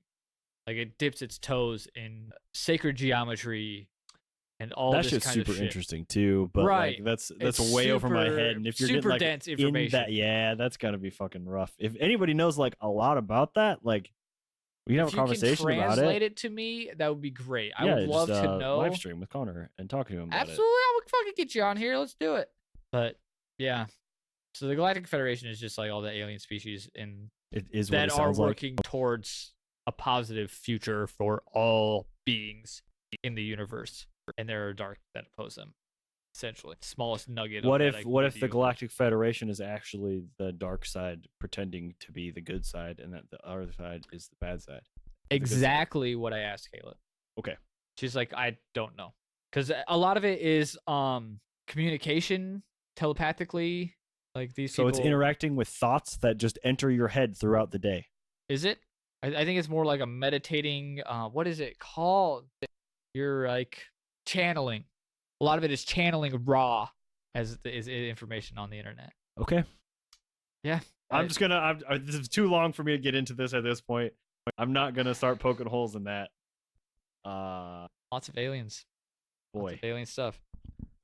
Puckin. What?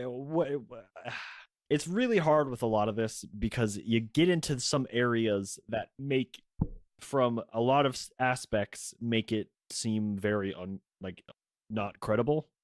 This guy went you back. Get Let's into talk about like Jim some real crazy, quick, though. yeah. We didn't really say our thoughts, but if you couldn't tell or we didn't explain well enough in the last page of the thing, it was like he was going back and revising some of the things he had already told us, giving more information on those things, like inserting things into the original thing that weren't there when he originally posted, because he was afraid that he thought it was too bizarre, too weird. or yeah, he couldn't but because his fucking or first story wasn't fucking weird to begin with.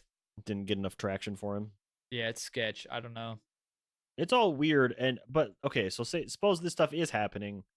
He's not pushing anything. How do you how do you come across as authentic? Yeah, I don't know, and it's really easy to fake. You're right, though. He isn't pushing anything. He's not trying to sell something. He's not like selling these photos that he just sketched up. It's tricky. Was this the guy that said he was in contact with like a paranormal guy? It's like I think that was Jay. Was that Jay? I would have liked to. He made it sound really easy to get a hold of the guy who he talked about. I don't remember who it was. I just want to get a hold of him and be like, hey, did you talk to this guy at some point in your life? Most people probably wouldn't remember, but hey, you deal with that kind of shit on a regular basis. Like, it's probably that's just I don't know. Just happens. It's tough to say, man. But yeah, I don't know. This one's got a lot of details. I was surprised by the amount of information on this lot. Like, and really, drawings. There's a lot of depictions from people and stuff. It's bigger than I had anticipated. It's posted in a way that almost makes me believe it. He's not on Ranker. He's not like this again. This is 2000. Okay, he's writing to British Columbia, and he's from just outside of London. Yeah, why? Just stumbled across UFO BC. I don't know. And I did. I live in America. I mean, I did too, but I was specifically looking for this insectoid aliens. Yeah. So I don't know. It's a tough call. He seems to me to have approached it in a way that isn't looking for necessarily exposure or like attention. Like, I'm sure he's gotten a lot of attention from this. It sort of seems like a manifestation of like manic depression. Correct. Some of these things are weird. Just some of the stuff that he says, and just like, yeah, just like, I'm just wrecked the next day. Like, it feels like a major operation. I just can't move. I can't get out of bed. I call in sick to work, and you know what I mean? Some of that shit. And it's I'm just surprised like, I still have a job. Well, here are the walls talking to you, like. Yeah, and it's been happening for a long time. I don't know. I mean, but again, if some weird shit's happening to you, and you're like, hi, I saw the crazy person. This stuff's happening. Do you believe me? That he's acknowledging that like this is an unbelievable thing. Again, we've mentioned this time and time again. We're reading what he wrote on the internet. Yes. We're not talking to him face to face. Still though, I see interviews of people. David Huggins doesn't make me believe anymore. I can't understand if it was a mental health issue what that would be like to. I saw in one place, I fucking closed it, god damn it. And in one spot it said something about an acid overdose, and I was like, that's never happened in the history of ever to anybody. I Yeah, don't believe anybody has overdosed on mushrooms or acid or marijuana. cannabis. I believe Yeah. those three are all still technically Safe. not like that. But okay. Keep them legal. Keep them. Make them. Keep them illegal is what I meant to say. No. Ironically, No. they're so dangerous they don't kill anybody. Facts. This is weird. He puts himself in that kind of, not as much as some other people do, but he's kind of putting himself in that position of like the hero a little bit. He's the messenger, and you know what I mean. Like, which again, if this is what's happening, like, what do you do? But there always seems to be this like this greater purpose of these people when they tell the stories. You know, that kind of makes it seem like The people that don't write about it don't make it through it. Or they just don't write about it. Because a lot of people that like stand up to these beings are usually the kind that would write about it. Like, so you're arguing it's the kind of person that would write this is the same kind of person that would be able to persevere through the event. Let me rephrase that. If this was happening to you, you're getting fucked by an alien in David's okay. story. We're back on David. Okay. You're getting probed and shit by mantis aliens in Jim's story and other stories. I don't think he ever got probed, but all right. I thought they stuck the needle through their skull. Am I just mixing up stories at this point? Probed in my mind is like butt stuff, but I guess technically by definition it's not. Probed up the nose in the skull. Yeah. Okay. You're gonna write the story like you overcame it, even if.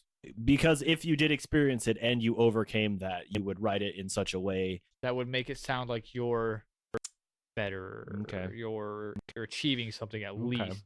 Okay. Victors always write the stories. History. Victors history write is the written history. by the victors. I think I learned that on Drunk History. Quote that you were looking for. I mean, I like it. It's interesting. It's fun. It's quite a I fucking don't tale. think so, though. Why not? What's? I feel like there are pushes more you away? things that I have to accept to make it possible than things that, like the other way. I said that in a really bad way. I feel like I have to accept a lot of things that are very unbelievable to decide that I am. All of it is unbelievable. I believe that extraterrestrials exist. I have a much harder time thinking that they are actually able to, like, this is fucking tough because of the way that we do the show. Like, we haven't talked about like the Fermi paradox at all. We haven't talked about the Drake equation. We haven't talked about fucking, oh shit, there was the one that I was actually like meaning to mention, the Great Filter. We haven't talked about that, like the fact that like a civilization, like if a civilization exists somewhere, like the Drake equation is like, this is how many fucking like universe, like habitable planets, this is how many aliens there should be. The Fermi paradox is like, okay, if that's how many there is, why the fuck do we not see any? Why is if the universe should be teeming with life, why do we not see it? Why do we not know about it? And the Great Filter is trying to explain that as like there are maybe like certain stages that life has to get past that are very difficult. So then it's a matter of like where on that scale are we as well. So it's like, okay, is the Great Filter changing from a single cell organism into a multiple cell organism? Is it something much further down the line? Is where are we on that scale? Have we already passed the Great Filter and that's why we are here and we don't see anything else? Or have we yet to hit the Great Filter and we're just catching up to other things that are no longer around? Past where we can even.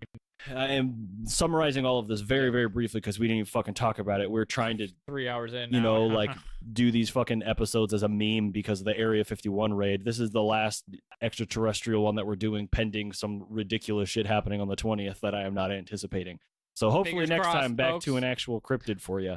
But I think I have to believe enough unbelievable things to make this one valid that it's easier to write it off, which doesn't necessarily make it true, but that's just where I'm at. You know, it's just easier for me to not.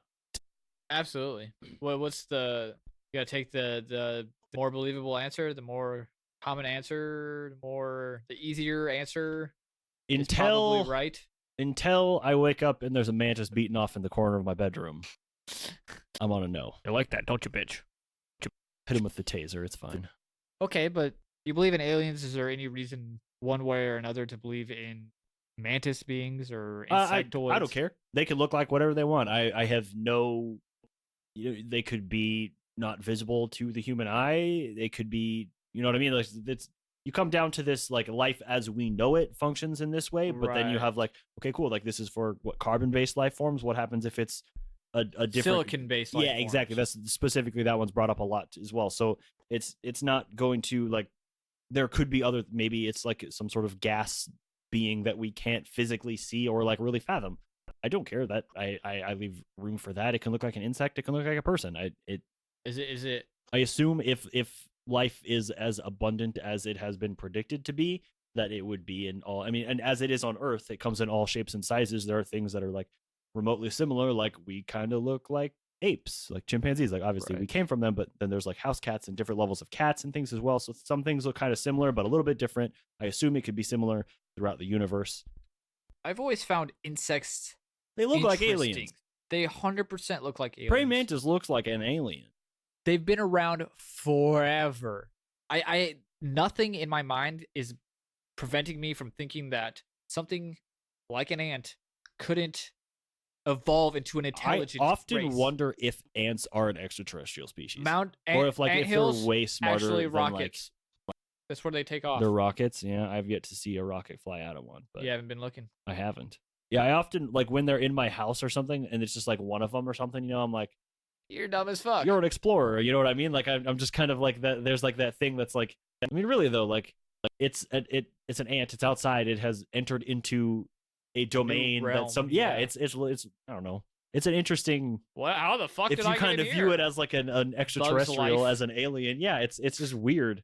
Bugs are weird. They you know, the praying mantis thing, it looks like a space helmet, sort of. Like, I get it. Yeah. Fuck. I don't. Yeah, there's literally no reason why I would believe this isn't a real thing. So you're on board? Jim G's fucking story, maybe a little sus. Them even coming in contact with human beings, probably extremely unlikely. Do I believe that there is a galactic empire where there is a group of different alien races in contact, especially with like higher up government people, individuals? It seems like they have such a vested interest in the course of humanity, in the like where we're heading. Right, and for what reason? If we were on that, if we went into space and we humans found another species of planet, no doubt there would be some of us that are worried about preserving natural things and all that stuff. But I think that if we were to the point where we're sending many out and really exploring the universe, like, we're gonna destroy. Like, we came to the Americas and wiped out massive populations. Well, okay, of but people. if we're talking about this now we're leaving uncontacted tribes uncontacted. We are now. Yeah, because we know that it's going to fucking cause, like, they're gonna end as soon as they know that there's other people, there's other things. There's gonna be an issue, or they're going to fucking attack. You know, throw spears at you. They killed that one fucking dude who went there trying to teach him about Jesus, right? Yeah, they did. They shot his airplane and shit. Though there was the other ones, yeah, they were shooting the bows or the arrows at like helicopter or something. Yeah, but now we're learning that it's like, okay, you can't fucking do that. And I think it's pretty obvious that, like, if you find that, we're just going to observe it, or are we going to go and try and get it depends on the kind of life too. So if it's like microbial and it's the kind of thing you're like, cool, like I can scrape a little bit and take some of it and it's not going to affect all of this. But if it's more intelligent than that, then you're like picking off an individual, and that kind of changes things, because that individual can have some larger role in their society or something, you know what I mean, where you're then like negatively influencing that because you picked this individual away from this to study it. So I think when you have like nature stuff, like I have to sit here and take a video of this polar bear literally starving to death because I'm not supposed to interfere with this. Yeah, there's that sort of mentality. So I would like to think that we wouldn't fuck it up. We haven't been doing a good job on Earth, but I think space is, like you said, it's like a different realm. Like, we know by now in 2019, for I would say vast majority of the population have at least a little bit, an inkling that we've fucked up. We've gotten species are dying daily. Fucking just it's a Mistakes were made. shitstorm. Yes, and at least it's in our thought process. And I know like NASA has like goes through the extreme things to like make sure that the bacteria on Earth aren't on spacecraft that land on other planets, even if it's the moon, which Try we're not to contaminate. right. We're fairly certain. Well, also if you come back and you test it and there's stuff all over it, you're like, oh my god, this is maybe from somewhere else then because I made sure that there was nothing on it when we left. But I mean, is there stuff in the atmosphere and the ozone and stuff? Probably too. I would assume so. I would as well. Bacteria Flying through an everywhere. atmospheric beast. Jelly splat right into Exactly. The your star jelly. windshield. A little bit of that SAR seed. Giggity. Squids in space. I don't know. I mean, that's where I'm at. I guess if I'm off the fence, I'm on a no. Did we do Pleiadians last week? We did Last not. We did episode? reptilians last time. Yes. So I think from my very small research into the Galactic Federation, I believe both mantis beings and reptilians are part of a dark force. I got the feeling that they were like space pirates. I would prefer you call them space swashbucklers. Scallywags. There you go. Space space scallywags. scallywags. That's fine.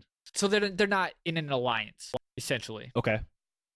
But they are not a part of the Galactic Federation. The Okay. light, as they often refer to whatever the fuck they're trying to do. Taking the two, who is almighty as far as what we know? Who Is takes this the your cake? long walk This for a is- short drink of 1v1? Yes. Okay. So I think it's boy, I'll go reptilians. As far as like a fight, if we're doing the 1v1 that we do every time, if it was a fight to the death between a mantid and a reptile, I mean they're roughly the same size, but I feel like the mantids are like the insectoids are much like more thin, and They've got a the thick- reptiles are a little more girthy, and they don't have like such a weak point of that like very thin wobbly neck. That's true. The neck is a It's downside. it's a You vulnerability. can karate chop that and they'd probably be Oh dead. my god, I got fucking destroyed by my dog this morning, jumping onto my throat. I thought I was going to die. I didn't know if I would be able to speak when I got out of bed. Rip podcast. Jacob's dog ended I the fucking, podcast. yeah, literally. Looking for a new host. I got my esophagus ripped out by my dog trying to wake me Jesus up. Christ. I want to vote for the Insectoid. I like the Insectoids a little bit more because I of the like them tie too. No, I love tied it. to Star It's Wars. sick. I love it. but- I like praying mantises. I try to I buy a couple of egg cases every year to try to hatch them in my backyard. The two I got this year didn't actually fucking hatch, but But they're straight up savages, are they they're not? sick. Yeah, they're tight. They eat everything. Right. Fuck you up. They're badass. I mean, you can get like the good sized ones can eat like a small bird or a frog, insects, rodents, like small stuff. They could do it. So I mean, like if you got like a big one, they'd fuck shit up. But I'm assuming at this point with them being like so advanced, they're just using technologies, and I'm just going towards reptilian there. I'm going towards the Insectoids. Sick. How about you head over to social Specifically media? mantis ones. Okay, Specifically mantis. Not the because, flyhead bitch? Because of the mantis. because of the mantis. The Okay. mantis bits. The mantisy parts. The mantisy bits. Okay. And jacking off in the So corner. just cucking them reptilians out. Okay, so why don't you break this tiebreaker for us over on social media? It's the 1v1 polls that we do every episode. Let's check back in on that Instagram poll real quick before we go over to the poll results from the last time. Let's. JM Claren replied to the story and said, pretty sure this is cursed. The image is cursed. I mean, Now it's you like are once you go cursed? black, you can't go back. And What? This is once you go gray, you stay gray. Stay gray. Stay gray. That should be our So there's new sign off. Yep, 100%. We had 19 people turn out for the Holy Instagram shit, really? poll. Thanks, Yeah, guys. fucking far out. We didn't really. What did they think? It's close as fuck. Okay. What do you think? What do you think? Yes what or no? was the poll? Would they hang the picture in their house? Yes. Which picture was it? The alien sitting on them? Yeah. I think they're weird enough that more people would yes hang it in their house. Yes. One more person would hang it. Let's in their fucking house go, than that. guys. So So 10 to let's 9. go. Let's- Sick. All right, tight.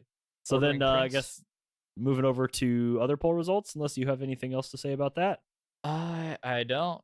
All right, so I guess we asked that same question before the last episode. Who you thought would win between the reptilians and the Pleiadians / Plagiarans / Nordic aliens, whatever you want to call those ones?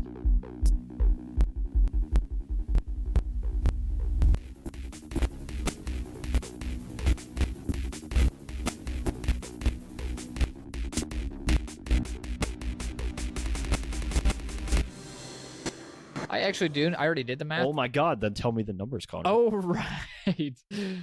No break for you, Jacob. We had 63 total votes across all platforms. You guys killing it. Thank you. Fire. 17 from Facebook.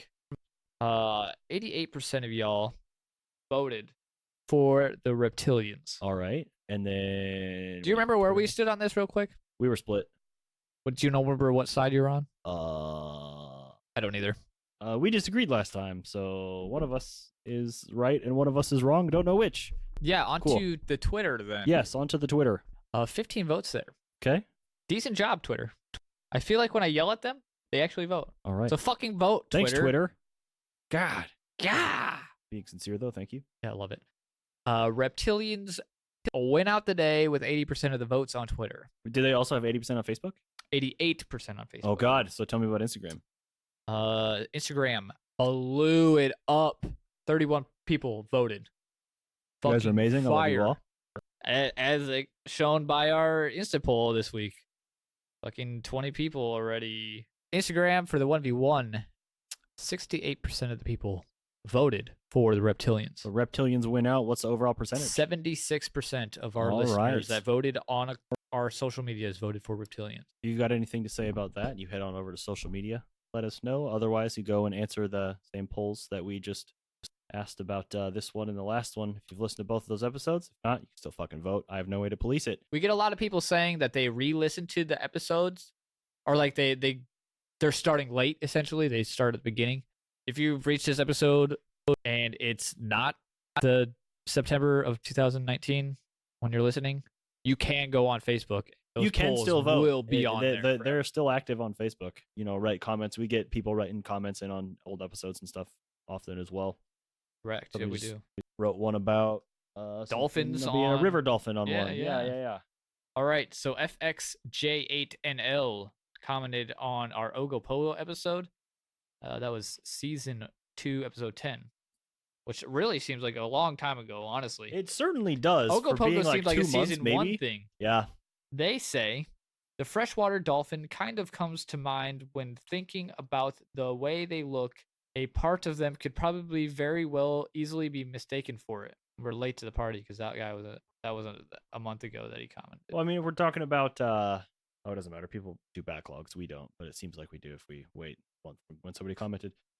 It seems I don't even remember what I was fucking saying. About dolphins. Oh yeah. I don't know. Like I don't describe a dolphin as having a horse face. But like they definitely have a bottle unique, nose. Yeah, that weird face, and then I think like there was a forked tail, was sort of mentioned as well, and dolphins kind of have that. But again, I think that's horizontal versus vertical, and I think that one was vertical. However, did we talk about that in the episode? Yeah, please. Okay. I think I remember talking about that. But all right, man. Yeah, definitely. A dolphin is an interesting thing, but I don't think that we found that it was in the area at all. I mean, who's to say one? Yeah, who can knows? end up there at some point. You know what I mean? Like there was a fucking zebra loose around here recently. It escaped from like Prairie Meadows or some shit somewhere. I can't remember. It escaped from somewhere. It was like somebody owned a zebra and just got out. It was just wandering. Oh no, I think it was like wandering around at Prairie Meadows. I don't really understand. Yeah, I don't really know. I didn't know outside. It wasn't inside the fucking casino. That would have been awesome. That would have been fucking funny, but I don't think that was the case. But you know, like shit happens. It's there was ostriches in the middle of Iowa. There was a fucking zebra wandering around. Like definitely not something you see every day. So I don't know. Checking into more new reviews. So you know, thanks for listening to the show this week, guys. Again, this is wrapping up the extraterrestrial stuff for now, unless something crazy happens on the 20th. Somebody go a couple days after that. If somebody goes to the Area 51 stuff, go. Fucking Skype us or something and let us know. Take pictures. Least. You can live stream it. We'll host you when you're live streaming. I will give you access to the channel if you're going down there. Oh, I meant like on their own one, and we can just restream theirs. But if you want, you can log into ours and stream it on ours. That's fine. If you want us to take all of your content, we will gladly do so. Or the memes. Yeah. All right. Well, thanks again for listening to the show, guys. It blows me away every fucking week. Every time I realize that people actually listen to the show, and then how active the Discord is. If you're not on the Discord, shame on you. You should be. Definitely should be. It's a good time. We also we started a Minecraft server. It's kind of in test stage at the moment. We did. We've got a few people in there, seeing how it goes. making us look like total bots. 100%. Holy We don't know shit. what we're doing. Hey, I built AFK farms yesterday on my own. I did nothing. I built a house Those were in mine. that Nathan made extremely better. Holy than shit! mine. Holy shit, dude! So shout out to That's Nathan crazy. for if you want to join the badass Minecraft server, if you're into that sort of thing, head over to Discord and the games channel and let us know. Absolutely, the games channel. I wanted to release it to the public, but until we kind of iron out all the We're working. details. We're in the testing phase, sort of. like we said in a last lot of episode, things. we're Basically, constantly growing. Yeah, it's everything's on whatever. fire at all times. We're just trying to figure stuff out. Didn't mention it all this time. I guess we just love that TeePublic page up if you want to buy it. We sold some more merch as well. Thanks, guys. Connor's got on his hoodie right now. I still need to order mine, but that's okay. Because you also still need to order yours. So head on to the episode description that you're on right now. Click. Or if you're on YouTube or Facebook and it doesn't pull the links for everything, just head on over to countingcryptids.com or gobblesquatch.com because it's the same fucking thing.